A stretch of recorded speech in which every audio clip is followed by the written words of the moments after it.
একটা মানবিক আশ্রয় দিয়ে আমরা যে বিপদে পড়েছি, আবার আরেকটা মানবিক করিডোরের নামে দেশকে আবার কোন ফাঁদে ফেলা হচ্ছে এটি নিয়ে আমরা শঙ্কিত। 17ই জুলাই যেদিন আমরা গায়েবানা জানাজা করেছিলাম, আমরা তিন দিক থেকে তিনটা মিছিল আমরা আনকনশাসলি আসলে একত্রিত হয়েছিলাম। যদিও পত্রিকায় নিউজ করেছিল যে আমরা কোনো হয়তো প্ল্যান করে করেছি কিনা, কিন্তু প্ল্যান করে না, মিছিলে একত্রিত হওয়া।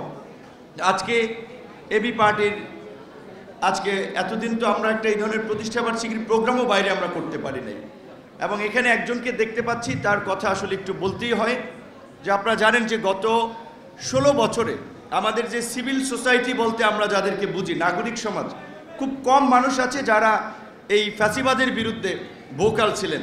দিলারা চৌধুরী তাদের মধ্যে একজন, এবং সে আমাদেরকে এবি পার্টিকে প্রত্যেক প্রোগ্রামেই অনুপ্রাণিত করেছেন। আমার একটা আফসোস, আমি অনেকে পার্সোনালি বলেছিলাম, দিলারা চৌধুরীর অ্যাডভাইজার হওয়ার কথা ছিল।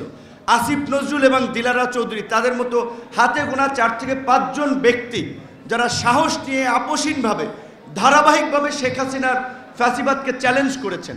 কিন্তু আজকে আমরা জানি না কোথা থেকে কি উপদেষ্টা পরিষদ হয়েছে, এই সমস্ত মানুষদের জায়গা হয় নাই। তো আজকে আমার পূর্বের 2-1 জন বক্তা বলেছে, সেই জায়গা থেকে আমাদের একটি কনসার্ন আছে।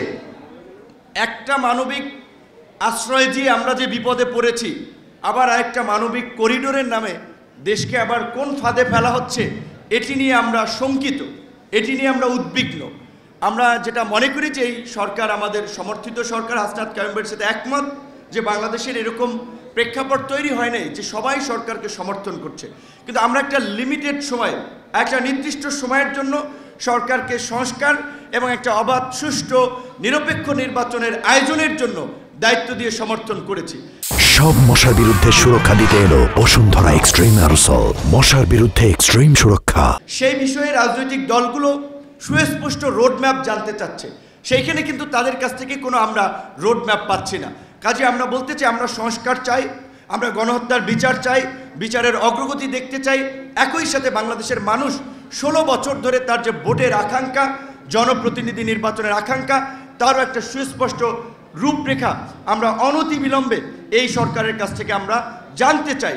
সংস্কার এবং নির্বাচনকে মুখোমুখি করে যেটা বলেছে রাজনৈতিক বিভাজন আমরা কেউ কেউ করার চেষ্টা করছি, এটি আমাদের দিক থেকে করা ঠিক হবে না।